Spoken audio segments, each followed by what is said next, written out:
tale of love turned deadly, centering around a young woman accused of stabbing, shooting, and slashing her one-time boyfriend.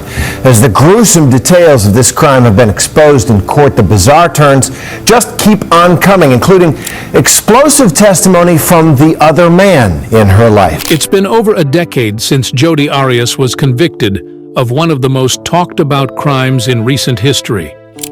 While the public thought they knew everything about her story, her former cellmates have now come forward with disturbing details about what really went on behind bars. From unexpected behavior to shocking confessions, their revelations paint a whole new picture of Jodi Arias. But what exactly did they say that left everyone speechless? Join us as we uncover what Jodi's ex-cellmates revealed after 10 years. Inside the prison walls, Jodi Arias went to Perryville Prison in 2013. She was found guilty of killing her ex-boyfriend, Travis Alexander. Her trial made her one of the most talked-about people in America. But life behind bars has revealed even more about who she is. Former inmates have shared stories about her that paint a rather complicated picture. These stories give us clues about her personality and the way she interacts with others. For example, some ex-cellmates say Jodi is very good at getting people to like her. One inmate described her as manipulative but charming. This skill might come from her teenage years, where her parents said she was often rebellious and secretive. Also, prosecutors have accused her of lying, which may have been her way of handling a difficult life. Keep watching. More has been said about her. Psychologists who studied her during the trial said she showed signs of borderline personality disorder. People with this condition often struggle with relationships and crave control over their surroundings. These traits seem to have followed her into prison life. But what do they say about her daily life behind bars? And what other things do her ex-cellmates really think about the woman who captured the nation's attention?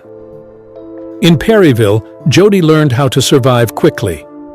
Former inmates said she understood how to make friends and avoid enemies. In a place where trust is rare, this gave her an advantage. One ex-cellmate said Jodi could make you feel special, as if she cared deeply about you, but later you might realize she had other motives. This ability to connect with others was likely how she went through life before prison, and it has stayed with her even now. Jodi also used her drawing skills to gain favors. She traded her artwork for food, snacks, or other items from the commissary. Some inmates thought she was just being smart and making the most of her talents, while others believed she was using her art to gain power. A former inmate recalled how her drawings gave her influence because people wanted them. This shows how Jodi has always been resourceful, turning even small talents into tools for control. Her parents once described her as creative, but also very controlling, a combination that seems to explain much of her behavior. Jodi's interactions with prison staff were also calculated. She was polite and respectful when guards were around, but inmates said she acted differently when they weren't watching. One ex-cellmate said Jodi had two sides to her personality. Around authority figures, she was calm and cooperative. Around inmates, she could be more controlling or even intimidating. This shift in behavior raises questions about whether she was acting out of fear or if she enjoyed manipulating people around her. But despite the controversies, some inmates admired her intelligence. They said she could talk about many topics and hold long conversations. But even in group settings, Jodi often made the conversation about herself. One former inmate said Jodi always found a way to bring the focus back to her life and her trial. This matches what psychologists noticed during her trial: her fear of being ignored or forgotten. This behavior most likely comes from insecurities she has carried since childhood, where she may have felt overlooked or unimportant. Jodi's ability to control her environment extended to conflicts in prison. She avoided direct confrontations and instead worked behind the scenes. A former inmate shared how Jodi would convince others to act on her behalf, instead of addressing problems herself. This strategy helped her avoid unnecessary risks, much like how she behaved in her personal life before her arrest. She rarely took responsibility for her actions and often shifted blame onto others, a pattern that seems to have continued in prison. Her time behind bars highlights the many layers of her personality. On one hand, she can be resourceful and friendly, even likable. On the other, she is manipulative and craves control. These traits helped her survive in prison, but they also show the deeper struggles she has faced throughout her life. The question is, how much of this behavior is a survival tactic, and how much reveals the real Jodi Arias? Jodi Arias and prison relationships. As the media spotlight shifted away from Jodi Arias, her life in Perryville prison became a subject of curiosity. Former inmates who shared time with her painted a picture of someone who was both calculating and socially active, finding ways to manage the confined world around her. These accounts offer insight into how she managed relationships with fellow inmates and the environment she called home after her trial. Jodi reportedly adapted to prison life by forming connections with other inmates, though not all of these were smooth. Donovan Baring, one former cellmate, described her as friendly at first, but quick to show her temper. Baring initially saw Arias as a prim and proper young lady, but soon realized a darker side of her personality, noting her manipulative behavior and aggressive tendencies. Over time, Baring distanced herself from Arias after witnessing her emotional outbursts and controlling behavior. This trait led to mixed feelings among her peers. Some saw her as approachable, even helpful, while others found her manipulative. It is said that Jodi had a knack for choosing friends who could help her in specific ways, such as sharing commissary items or offering emotional support. These dynamics often raised questions about her sincerity. Her ability to blend into prison life was not without its controversies. According to some accounts, Jodi's interactions with inmates sometimes caused tensions. A former inmate claimed that Jodi could be charming one minute and confrontational the next. In one instance, she allegedly got into a heated argument with a fellow prisoner over a shared bunk arrangement, a dispute that quickly escalated. Incidents like these show the delicate balance of maintaining relationships in a high-stakes environment like prison. Interestingly, Jodi's presence seemed to draw a mix of fascination and unease among her peers. Some inmates were curious about her high-profile case and occasionally asked her questions about the trial. While Jodi reportedly avoided discussing the details of her crime in public, she didn't shy away from sharing her version of events in smaller, more private conversations. This behavior earned her both allies and critics, with some inmates accusing her of trying to gain sympathy or attention. Prison staff were also not immune to the challenges of dealing with Jodi. Although there are no official reports of major rule violations, some former guards have implied that she could be difficult to manage. These observations suggest that Jodi's life behind bars was as complex as her life outside of it. Over time, Jodi's relationships within the prison evolved. While she maintained a small circle of confidants, she also distanced herself from certain individuals, leading to occasional gossip. One inmate described her as someone who knew how to stay out of trouble, but not out of the spotlight, hinting at Jodi's ability to remain noticeable without breaking rules outright. As we consider these accounts, it's clear that Jodi Arias's life in prison mirrors some aspects of her past. Her ability to charm, manipulate, and occasionally alienate those around her has remained consistent. But is this just her way of surviving in a harsh environment? or does it reflect deeper patterns in her personality? Jodi Arias used creativity and her connections to the outside world to shape her image and find purpose in her prison life. But what does this reveal about her? And how has the world responded? Jodi's impact on fellow inmates. Jodi Arias's time at Perryville Prison was not just about her adjusting to life behind bars. It was also about how her presence influenced the women around her. Some former cellmates shared insights into what it was like to share space with one of the most talked-about figures of the decade. Many described her as a figure who drew attention, whether she wanted it or not. While she tried to maintain control of her environment, her interactions painted a picture of someone who constantly walked the line between helpful and manipulative. One former inmate revealed that Jodi often spent her time drawing and crafting personalized artwork. These weren't just creative outlets for her, they became tools of barter.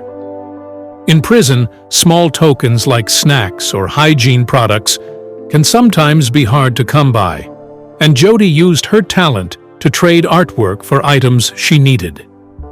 Another inmate mentioned that Jodi would sometimes share these items with women she felt sorry for, but others saw her acts of generosity as calculated moves to maintain influence within the group. What really stood out to many inmates, however, was her ability to connect with people when it suited her. A former cellmate shared that Jodi had a knack for making others feel understood and valued. Yet, those who got close often found themselves caught in her web. Some women said she would use personal information shared in confidence to her advantage during disputes, turning friends into adversaries. Even more surprising was how Jodi handled authority figures. Unlike many prisoners who kept a low profile to avoid problems with guards, Jodi reportedly tested boundaries. Several accounts suggest she had a way of talking to officers that bordered on flirtatious, often to get privileges or avoid disciplinary actions. One former inmate claimed that her charm extended even to those tasked with enforcing rules, saying she wasn't afraid to push limits when she thought she could get away with it. Despite her charm, Jodi didn't always play the role of peacemaker. Reports from Perryville describe several instances where she was involved in disagreements or tensions with other inmates. While prison life is full of conflicts, those who lived with Jodi often felt that her disputes came from her desire to control her surroundings. Interestingly, some inmates also spoke about Jodi's involvement in prison programs. She occasionally joined educational or religious activities, though her motives were sometimes questioned. One former inmate suggested that Jodi's participation wasn't always about personal growth, but about finding new ways to influence those around her. This constant switch between helpfulness and manipulation became a recurring theme in many of the stories shared by her cellmates. Jodi's parents also remained a topic of interest among inmates. While she didn't openly discuss her family often, some noticed she received occasional letters or care packages. Others speculated that her relationship with her parents was complicated, given the limited communication. Her mother, who had defended her during the trial, seemed to be one of the few people still supporting her, though some inmates speculated that even this relationship was strained. Some comments by her former cellmates revealed they believed she could have been a strong leader within the prison if she had directed her focus outward, instead of being consumed by self-interest. But what exactly did Jodi gain from her time in prison, and how did it change her? Keep watching to find out. Life beyond the headlines. For Jodi Arias, life in Perryville Prison is different from the high-profile media storm that surrounded her trial. As the years passed, the public's fascination with her diminished. But inside prison walls, her life continued to unfold with moments that raised eyebrows and fueled curiosity.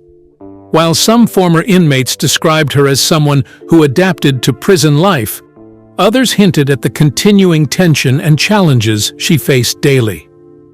Reports indicate that Jodi's artistic side became a major part of her routine. Her detailed drawings, which gained attention even during her trial, became a way for her to stay occupied and maintain a connection to the outside world. She occasionally sold her artwork through third parties, with some pieces reportedly fetching hundreds of dollars. This practice, however, wasn't without controversy. Critics questioned whether it was appropriate for her to profit from her notoriety, even indirectly. Beyond her artwork, Jodi became a participant in various prison programs. Some sources note that she joined group therapy sessions and self-help classes aimed at rehabilitation. While these efforts could have been genuine attempts at self-improvement, skeptics argue that they might have been strategic, aiming to portray herself in a better light for future parole hearings. Despite these activities, her time at Perryville wasn't free of conflict. Some former inmates described Jodi as someone who struggled with authority and occasionally clashed with both prisoners and staff. In one instance, she reportedly argued with a fellow inmate over communal chores, which escalated into a larger dispute. These stories show how hard it is to deal with the complicated relationships and rules of prison life. However, it wasn't just Jodi's actions that drew attention. It was also the curiosity about her thoughts and feelings regarding her crime. Over the years, she rarely spoke publicly about her conviction, maintaining her version of events and expressing regret only in vague terms. This silence fueled speculation about whether she had truly come to terms with her actions. Her family remained a subtle but notable presence in her life. Though their visits were reportedly infrequent, they continued to support her from afar. Letters and care packages from her mother provided a glimpse into a bond that endured despite the strain of her conviction. Yet, some former inmates suggested that Jodi's relationship with her family was complicated, with long periods of silence marking their communication. As Jodi Arias serves her life sentence, the question remains, has she changed? Her life in Perryville offers a mix of hope and ambiguity. On one hand, her participation in prison programs and creative pursuits suggest an attempt to find purpose within her circumstances. On the other hand, the stories of manipulation and conflict show that Jodi Arias is a mysterious and complicated person. While the stories came to light, the public reaction was swift and intense. People were shocked to learn how Jodi continued to manipulate those around her, even from behind bars. Her ex-cellmates' revelations painted a picture of someone who thrived on control and attention, leaving a lasting impression on everyone she encountered. What do you think about the stories shared by Jodi Arias' ex-cellmates? Do you believe she truly changed behind bars? Or was she the same person all along? Share your thoughts in the comments. We'd love to hear from you. Remember to like, share, and subscribe for more. Also, click the following video shown on your screen. You will enjoy it.